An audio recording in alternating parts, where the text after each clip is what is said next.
you know, you're living in Vietnam for 9 years, and I know that your house is decorated with so many Vietnamese stuff and elements. Can you show us around a little bit? A mini tour of your house. Sure. I'd like to start with this beautiful painting that's behind me, and this is by Nho Van Sac, who's a famous Vietnamese artist, and in actual fact, he usually puts himself into the picture, and that's actually him right there.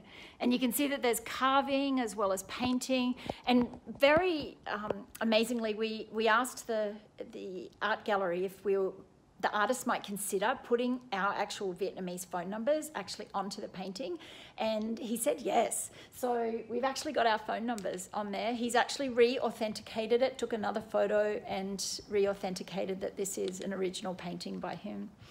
Another thing that I really love and that I've bought is actually a shutter door outside here.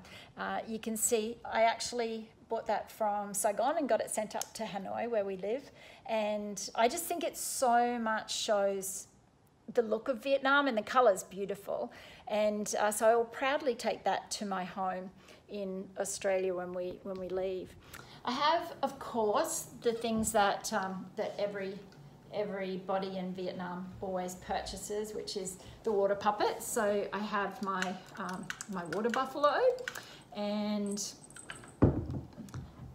I think it's the princess, is this one, so the dancing princess, which I've actually featured in some singing videos that I've shared with people, so it's quite entertaining.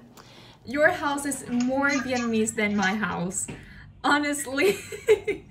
I mean, coming to your house, we couldn't imagine that, you know, a foreigner is living here.